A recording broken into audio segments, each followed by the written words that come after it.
Hi, Crime Junkies. The story I have for you today reads more like an old film noir than real life.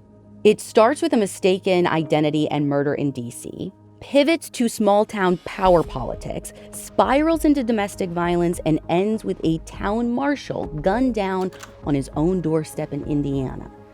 And the reason I know about this case is because I actually got a call from Captain Kevin Smith with the Indiana State Police, who is known for cracking cold cases, and who urged us to cover this story in hopes that someone somewhere can bring him answers to a question that has haunted the small town of Fremont, Indiana for decades. Who killed Bobby Moore?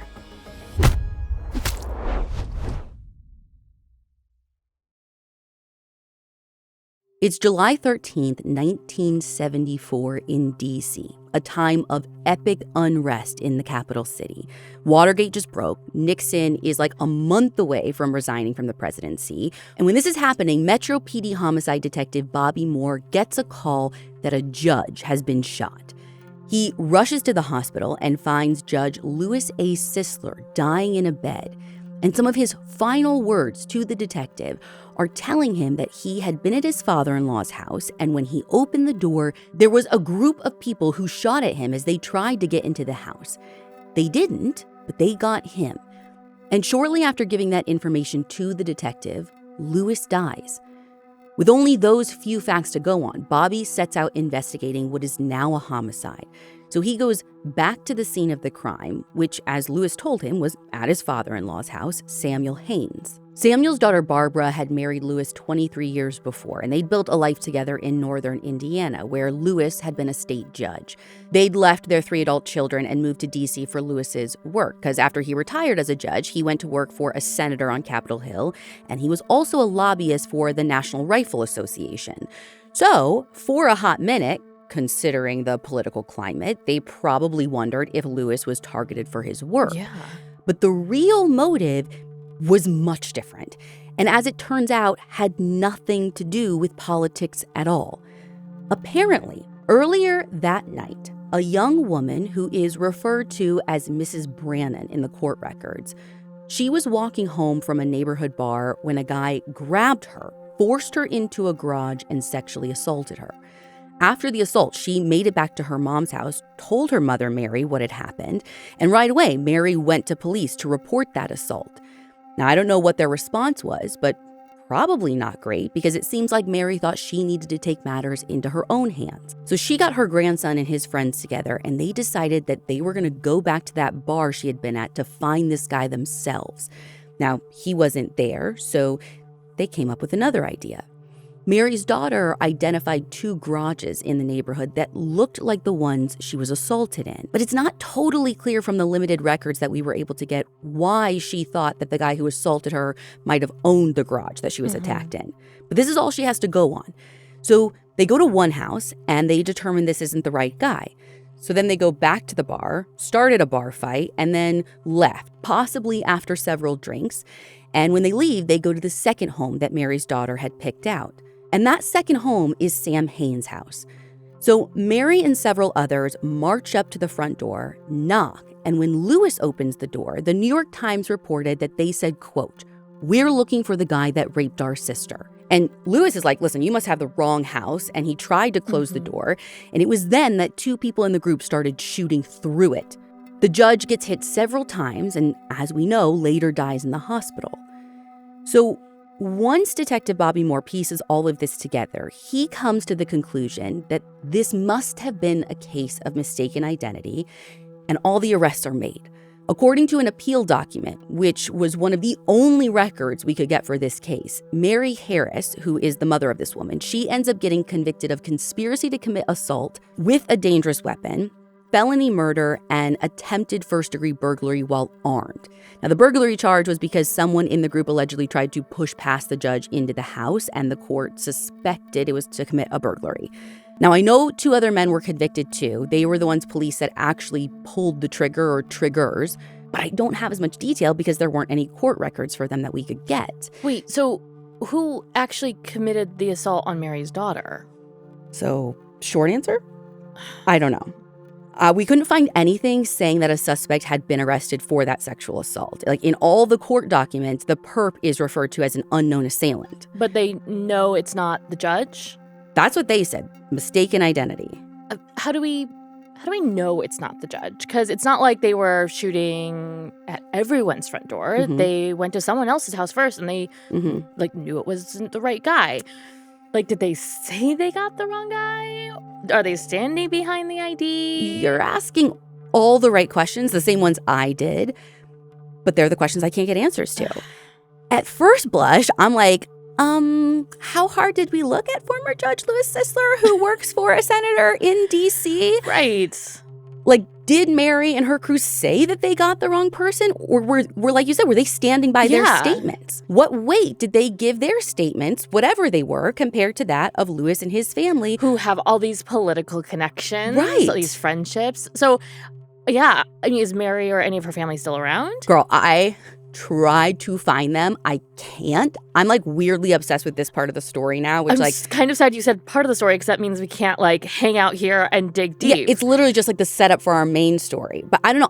I don't know. There's like layers here I can feel. So if this story makes anyone listening like their ears perk up, if you knew Mary or her family, like I'm still down to talk. Email me tips@audiochuck.com. But I'm kind of wondering, what if it's everything? Like, what if it was mistaken identity? What if it wasn't Louis, but it was someone else at the house? Like, what if it's, I mean, like, he's not even in his own house, right? Like, he doesn't own the house. No, it's his in-laws, but I don't know if he was there. I don't know if anyone else was there. This is where the investigative records would have been really helpful, but I don't have those. Based on everything that's been reported and documented, it seems like the judge was in the wrong place at the wrong time. And at the end of the day, Bobby got what he was after, a conviction for a judge's shooting. But like I said, that is just the start of our story. Because believe it or not, the murder investigation ends up changing the course of Bobby's life. Because through investigating the death of Louis Sisler, Detective Bobby Moore meets his wife, Barbara Sisler, and they get married 3 years later. Wait, you meant his wife, like Louis's wife? Yes. You're telling me he marries the victim's wife? Yes. I don't know what it would be, but like, is there not a policy against dating a murder victim's wife after you investigated the murder? I don't know. It's weird to me. Yeah. But for Bobby, this is like a Hollywood ending. He solves the crime, he gets the girl, and he eventually retires from Metro PD. And now that they can live anywhere, he and Barbara decide to move back to Fremont, Indiana in 1984. My guess would be so that Barbara could be closer to her grown children, Barbara Jr., Samuel, and Debbie. One big happy family. But apparently things weren't as movie-esque as they appeared on the outside. And this move to Indiana marks the beginning of a very twisted end. Whenever there's a controversial trial, do you ever wonder, did the jury get it right? I'm Brandy Churchwell, and this is the 13th Juror Podcast, where we break down real court cases and put you in the juror's seat. All right, jury entering courtroom. When the gavel falls, the jury's decision may be final, but the debate is far from over. Listen to 13th Juror wherever you get your podcasts. We, the jury, find as follows as the count. Not long after moving, Bobby gets appointed as Town Marshal, which is like the chief of police in small towns. And he is viewed as this like hero, right? This big shot homicide detective from DC. And all these deputies seem to look up to him. According to the Washington Post, Bobby is officially appointed in June of 1984. Captain Kevin Smith with the Indiana State Police says that Bobby was the town marshal you picture, like when you think of a 1960s TV show. He's friendly, he's pretty lax. He probably wasn't always that way, but, as a homicide detective, especially in DC, he would have seen it all, like the worst of the worst. And Captain Smith says that he was at that point in his career where he probably wanted to be as laid back as he could, like let things slide a little, And like small town versus DC, right. Like it feels like an easier job maybe. Yeah, but there might have been more to it than just where he was in his career. Because you see, Bobby has a pretty severe alcohol use disorder. And it just seems to worsen once they move to Indiana. So along with all the ways that could affect his job, it also affects his home life. His and Barbara's marriage begins to fall apart over the next couple of years. They're fighting all of the time, and Barbara confides to her daughter that she thinks Bobby's actually having an affair. So by the end of 1987, the two of them are barely coexisting. They're still in the same house, though. Like, Barbara lives on the main floor of their home, and Bobby stays out of her way, paying his wife rent to live in the finished basement. And it was done up almost like a little apartment. It had a bedroom, a kitchen, separate entrance, separate phone line, everything. And by the way, this fairy tale ending is dissolving publicly. In small towns, everybody knows everybody's business. I mean, specifically small town, northern Indiana, we know that place. Yes. So it doesn't come as much of a surprise to anyone when Bobby and Barbara both file for a divorce. But it is not amicable. Nothing like, we just realized we're not good together. It's not. They're living in the same house. Even they're in different parts It's of it. messy. Yeah, it's and toxic. But the clock is on now. Divorce papers have been filed, and I assume that once the divorce is final, one of them will have to move out, and they can both move on. I don't know what the arrangement was. They might have still been figuring that out, but they won't need to. Because just 3 days before their divorce is set to be finalized, Barbara is shot dead in their home, and Bobby is the one holding the gun. But when he calls police at 10:41 p.m. and they show up 5 minutes later, he says it's not what it looks like. What really happened in the basement of Bobby and Barbara's home on the night of February 26, 1988 is still a mystery. One that divided a town and turned locals against one another. Only 2 people were in the house that night. One of them is now dead. Here is what Bobby said happened according to the probable cause affidavit that we got. Bobby says that around 10:30 p.m., he was downstairs in his apartment area of the shared house talking to someone on the phone in his kitchen when his wife Barbara, who wouldn't be his wife in 3 days when the divorce was finalized, started pounding on the door of the basement. He hung up the phone and went to unlock the door at the end of the hall. And when the door opened, Barbara was on the other side, just livid. She came in hot and accused him of having an affair with the person that he was speaking to. He says that she had come all the way in and was in the kitchen by that point. And he says that Barbara was so angry that she swept this stack of papers off the counter and threw his phone at him. And at that moment, he says that Barbara's phone line rang. Now, she had a receiver in the main floor, but also at the bottom of the basement stairs. So she went to pick up that one in the basement. And the next thing Bobby knew, she was yelling at him to come to the phone. But Bobby didn't want anything to do with it. He said he went back into his bedroom and Barbara followed him. He tried to close the door to keep her out, but Barbara was pushing against it, trying to force her way in. I mean, she's smaller than him, but she's got a little leverage since the door opens inward. So she's pushing in, he's pushing out against it, trying to hold it closed. But he said that he was pushing the door so hard to try and close it that he pushed the door through the frame and broke the door off the hinges. And when that happened, he says that Barbara rushed into the bedroom where he was, brandishing a cocked pistol in her right hand. He shouts at her to put the gun down, but she keeps coming at him. So he grabbed his own gun off a nearby shelf and shot her. Oh my God. Now, his phone was out of commission because she'd thrown it at him. So he immediately went to the phone by the bottom of the stairs. It's still off the hook. So he hangs it up and calls 911.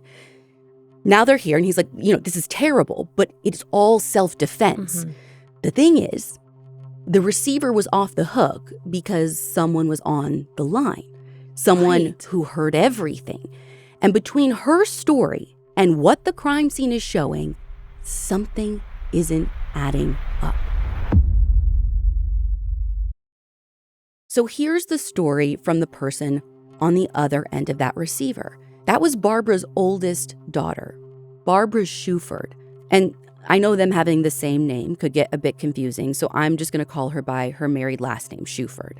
So Shuford says that her mom called her earlier that evening, and in that time she seemed to be in a good mood. To my surprise, based on what we know, Barbara told her daughter that even though her divorce from Bobby was imminent, she and Bobby were getting along, and they'd actually just gone out to a nice dinner.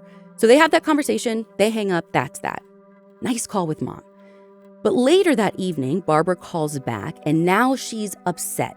And she said that she found out who Bobby was having an affair with. The record doesn't say who it was or explain how Barbara allegedly caught them. I mean, I wonder if she was like listening in on their phone conversations. I don't think she could. So there was that phone in the basement, but it's connected to her main line, not his. So I don't know what she thought she knew or how she knew it. But regardless, at this point, when she thinks she knows, Barbara's so angry that she didn't even want to be in the same house anymore. She wanted her daughter to come pick her up. So her daughter hangs up, is like, listen, I'm going to talk to my husband about this. And then she calls her mom back. This is the call that Barbara went to answer on the basement phone mid-fight. So Barbara picks up on the first ring, and her daughter could tell that she was even more upset now. So she's trying to calm the situation down. And at some point, her mom said that she wanted her to speak to her stepfather, meaning Bobby. And she could hear her mom put the receiver down, and then she heard Barbara and Bobby shouting at each other. Her mom was yelling to Bobby that he needed to come to the phone and admit what he'd done, and Bobby just replied by yelling profanities, and then he told her to, quote, shut up. She then heard a loud noise, and then the next thing she knew, Bobby was on the phone telling her to hang up because he had to call 911. Now, the second she heard him say that, she and her husband got in the car and headed to her mom's house. And the first thing her husband, Tom, says when he walks up to the scene leaves little room for doubt about what they think happened. He looked right at Bobby and he said, "Why do you kill her?" And Bobby's only response was that he didn't mean to. But they don't believe him. Not just because of what Barbara Shuford heard on the other end of that phone that night. She's basing a lot of her feelings on what she heard on a tape that her mother made her 3 months before her death. A tape that she hands over to police, where from beyond the grave, Barbara talks of Bobby trying to kill her before. And that if something ever happens to her, no one should believe that she took her own life. Basically, if I die, look at Bobby. Did she hear anything more than shut up on the phone? I mean, he said he told her to put the gun down. She tells police in no uncertain terms that she did not hear Bobby say, put the gun down. There was no talk of any gun, ever. And by the way, she had no reason to believe her mom would even be holding a gun. And moreover, she says that her mom usually kept her gun in a closet upstairs, and she didn't hear her mom go up or down the stairs, which she feels like she would have because the phone is right there by the stairs. And she says that she wouldn't even had enough time based on the length of the call that, in what she was hearing and everything happening.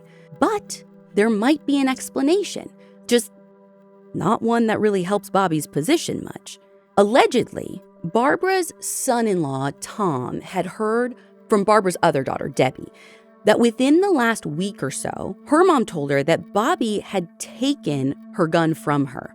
So that gun was probably in the basement. If he took it, yeah. But that still doesn't line up with his story. I mean, in his version of events, the phone call comes in and then she tries to get into his bedroom. He breaks the door off the hinges, which, by the way, I feel like you would hear. I feel like that would be a little bit of a commotion, especially with two people kind of battling it out on either side of the door. And the door coming off the hinges. So they're fighting, the door comes off the hinges. Then Barbara supposedly comes at him with the gun. He fires. Her daughter only hears one loud noise. It just doesn't add up. No, it doesn't. I also don't physically get how he pushes the door so hard it breaks through the door frame and comes out into the hallway, yet she's left standing to pull a gun on him. I guess that's what I'm thinking. When I say commotion, I'm like, the door's coming through and it's got to knock her over, knock her into the wall. Push her back if it happened kind of slowly, or it's just it just feels like there'd be so much more, again, commotion. Noise. And right away, she's pulling the gun on him, he shoots her. It's all happening so fast that I just can't make heads or tails of it. Also, none of the stories explain how Barbara ended up where she did. Bobby said that Barbara was well inside his bedroom holding the gun in her right hand. But officers found Barbara's body outside of the bedroom in the hallway. But there is blood spatter from Barbara's exit wound inside the bedroom. Which would have, exit wound would have been, kind of behind her if she's in the hall, not the bedroom. Or her body was moved. So the question is, if she's shot inside, how does she end up in the hallway or outside of the room. And where exactly on her body was she shot? Her chest, just to the left of center. Okay. But listen, if you want to ignore all of the above, weird logistic things, everything happening so fast, heat of the moment, he doesn't remember, whatever, fine. Okay, let's just look at Barbara.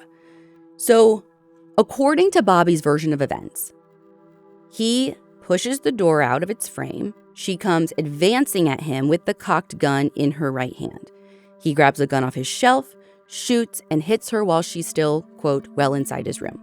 There's what they call the back spatter, which is like the blood material thrown from the bullet inside Bobby's room. But we know Barbara herself is found outside of the room. The gun is laying next to her hand. And honestly, listen, the position of her body could work. So there's some blood on a wall across from Bobby's room that suggests that maybe she staggered back, like out of his room, hit the other wall before collapsing. But the state police at the time could not figure out how to make sense of the gun if that is what happened. They're like, it makes more sense that she would have dropped the pistol either when she was shot, or even if she had held onto it, she would have dropped it when she hit the wall as she like staggered back. The weapon could have gone off at any point, but it didn't. And even if it didn't, it should not have landed next to her hand. Her right hand, by the way. The very right hand, which, oh, by the way, she physically couldn't have pulled a gun on him with, according to her daughter. Barbara's daughter told police that her mom recently had surgery on her right hand for carpal tunnel syndrome, and she wouldn't have been able to grip anything as heavy as a revolver in that hand. What's more, when the police dust the gun that Barbara was allegedly holding for her prints, none come back. So she never even held it. Not so fast. Are you ready for a crime junkie first? Always and never at the same time. I did not know that this was a thing until this case. But in this case, police talk with Barbara's doctors, and they basically say, okay, yes, she had carpal tunnel syndrome, but they actually say she probably would have been able to hold a gun at that size and weight, whatever, so that's not shocking. As far as her prints not being on it, they say that's actually not surprising either, because apparently she had another condition where she could not leave fingerprints. What? I'm sorry. No. What? I'm actually going to have you read this right from the prosecutor's motion to dismiss. It's wild. It says, the victim was 59 years old. The skin of her right hand, according to her family doctor, was atrophied, tightly drawn, and very, very thin. In interviewing the victim's physicians, it was learned that she suffered from a medical condition known as reflex sympathetic dystrophy of her right hand. One of the symptoms of this condition is a diminution and/or cessation of perspiration in the affected hand. Given this fact, the lack of the victim's fingerprints or smudges on the weapon she allegedly was holding at the time of her death is not a significant evidentiary datum. So, legalese aside and like medical jargon, Barbara couldn't secrete oils in her fingers to leave fingerprints. I mean, not 100% of the time. So what that all means is that this syndrome would make it less likely that she, would leave any fingerprints. Like it's not weird to them. They're like, yeah, she could touch something and not leave a print. That is bonkers. I know. And it all really ends up working in Bobby's favor. Because even though he's been arrested and held on murder charges, over the course of about a month, the special prosecutor that's brought in realizes that their case just isn't super solid. I mean, how? There was an ear witness. But so even that falls apart. Investigators actually set up this experiment where they did a kind of sound test reenactment, and they had one officer and Barbara's daughter listening on the phone at the bottom of the stairs. And then they had two other officers shout at each other in the basement. And they found that very little could actually be heard. So they were basically like, while the daughter didn't hear the mom go upstairs or hear Bobby yelling at her to put the gun down, that doesn't prove that those things didn't happen. Okay, what about the tape that Barbara made saying that Bobby was going to kill her? You know, they don't even mention that in the court record. My thinking is even though Barbara may have had a good reason to think that her life might have been in danger, they were going through what sounds like a contentious divorce. And it even might prove the opposite, that Barbara was already scared for her life and that she had reason to grab her gun to protect herself against Bobby. So because they can't prove Bobby's lying about anything, the prosecution decides that they don't have enough evidence to win a trial against him for murdering his wife on purpose. And a little more than 6 weeks after the shooting, prosecutors dismiss all charges and they let him out of jail. Did they ever figure out if he really was having an affair? Might have, but it's not in the few documents that are publicly available. And if they did, it didn't help them build their case, which, as you can imagine, was not very comforting to Barbara's children. Like, they are angry. And they start to rally the people in Fremont against Bobby. Like, how could they let this man, who they all believe so clearly killed their mom, just like get away? And it's important to mention that at the time, they didn't have the benefit of actually reading through the evidence like we can now. The prosecution didn't have a case beyond a reasonable doubt to prove that Bobby definitely killed his wife in anything other than self-defense. But as far as everyone outside the investigation knows, Bobby's story is murky at best. And as a former homicide detective, they think he would definitely know how to stage a crime scene to make it look like a self-defense shooting. And to add fuel to the fire, 4 days after Bobby is let out of jail, dude wants his job back. Bold move. Yeah, the town board has to hold a vote to decide whether or not to give it to him. And this meeting draws a crowd. I'm sure. Oh, people come out with what local reporters describe as torches and pitchforks. But despite this, just about 2 months after the shooting, the board votes 2-1 to reinstate him as the town marshal. And people are big mad. It's not like they can just elect someone new. The position of town marshal isn't elected. It's appointed by this board. And listen, I went down a rabbit hole on this board and some weird stuff. I think there might have been something up going on there. I don't want to derail our episode, but I will do a short little video on social for anyone who wants to know what I found about this board makeup and what I think is a little sus. But anyways, the decision to reinstate Bobby ignites this firestorm. Literally. People are making threats against Bobby, and someone even plants pipe bombs at the homes of 2 board members who were, I assume, the 2 that voted for his reinstatement. Right. And both of these actually explode, though it's unclear if anyone got hurt. Now, people are so mad that a senior county official warns Bobby to leave town for his own safety. But Bobby's like, nah, I'm just going to sell the home, I'm going to move a little closer to town and get back to work. I'm going to be fine. But he is not fine. 5 months to the day that Barbara was shot, someone comes for Bobby. And it is so clear that they're sending a message. On July 26, 1988, Bobby gets off duty and guides his cruiser into the driveway of his new home at around 10:30 p.m. He gets out of the car and mounts the stairs up to a little side porch when suddenly a shot rings out. The first shot doesn't hit him, but a second bullet rips through Bobby's right shoulder and out through his left, cutting a clean path through his aorta and both lungs. He drops to the ground. Within minutes, he's dead. Now, this is a much more populated area than where he and Barbara lived just a few months ago, so neighbors hear the gunshots and call police. Bobby is the one who would normally respond, but it's his deputy that arrives, then the Indiana State Police.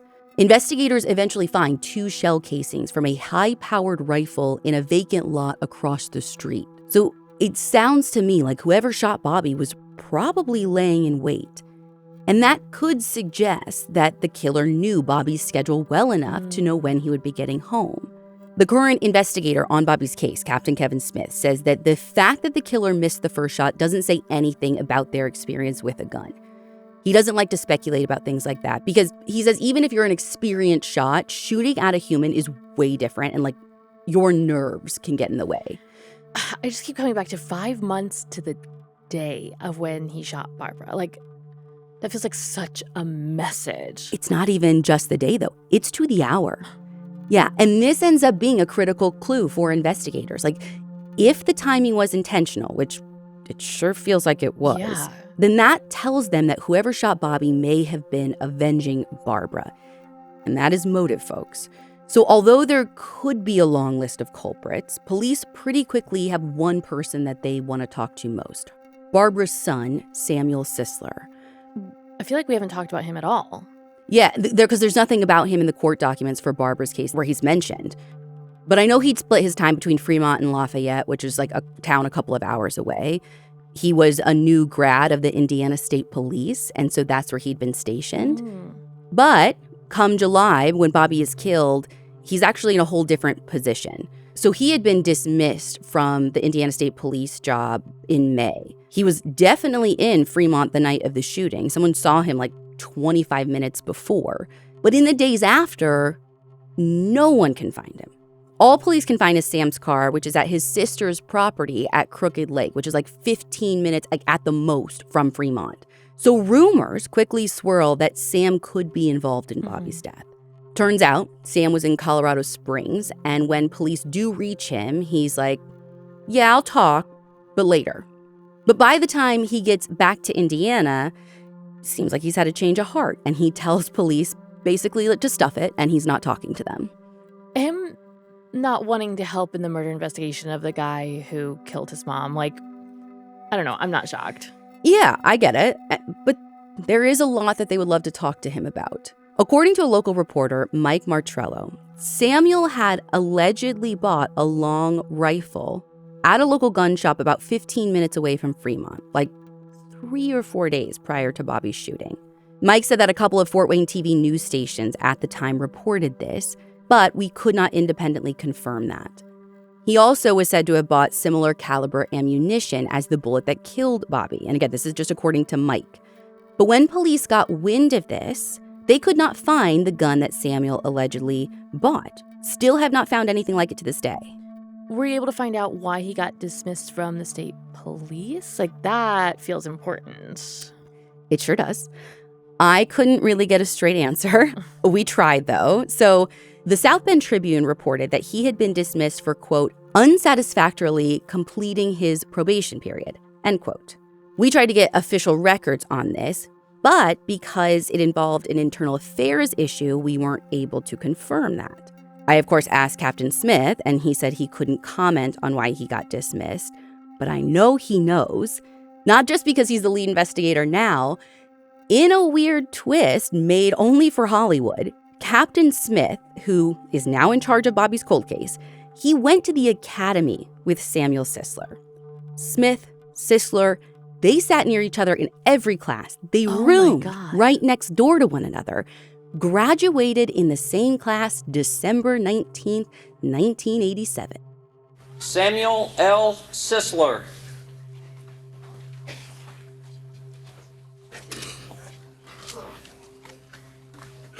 Kevin W. Smith.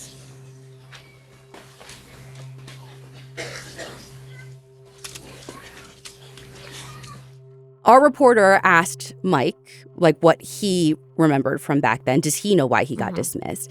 And he did confirm the dismissal for us, but he said it's been a really long time and he's not totally sure. But he remembers the police telling him that Samuel was dismissed because he made comments about wanting revenge for his mom. Translation, he wanted to either hurt or kill Bobby. Captain Smith did say that it certainly seems like revenge is a motive here, considering the timing of the shooting. But there's actually no real evidence that connects Samuel, or anyone for that matter, to the murder. Captain Smith said it could be anyone. And we tried reaching out to Sam on 2 occasions, but we're not even sure if our contact information is correct because no one ever got back to us. Smith said that they've had a lot of leads in this case, and they continue to follow up on them. Bobby was a cop. Cops make enemies, and it could be anyone with reason to murder him. And, as we know, lots of people were angry with Bobby before he died. Was there ever a definitive connection made between, like, the pipe bombs that were planted and exploded and his murder? We asked that too, but Captain Smith declined to comment on that. And I don't, like, this whole case, I don't know, like, for me, it's lives in the gray area. Like, Bobby's story is steeped in tragedy, and it is so complicated because Bobby was far from a perfect victim. Right. But he was a victim. We all want justice. We want right and wrong to be super clear, but sometimes it's not. He was ultimately cleared of murder. And to most people who knew him, Captain Smith said that Bobby was known as a peacekeeper, like this quiet, agreeable man. And murdering Bobby for whatever motive was wrong. I can feel it already. I think the comment section is going to light up. It's hard not to have an opinion on this case. And I want you to have an opinion. I want you guys to tell us what you think. Keep it productive. But let's talk about it. What does this case make you feel? What does justice look like for Bobby? This case is personal for Captain Smith. I mean, he knew Bobby and Barbara, he knew Samuel, and he still wants a chance to talk to the guy that he roomed next door to. There are only a couple of unsolved police shootings in the state of Indiana, and Bobby's is one of them. So Captain Smith is determined to get to the truth. If you lived in Fremont, Indiana in July of 1988 and you know anything about the shooting of Bobby Moore, please reach out to the Indiana State Police Cold Case Investigations at 1-800-453-4756. Or you can reach out anonymously through Crime Stoppers at crimetips.org. You can find all the source material for this episode on our website, crimejunkie.com. And you can follow us on Instagram at Crime Junkie Podcast. We'll be back next week with a brand new episode.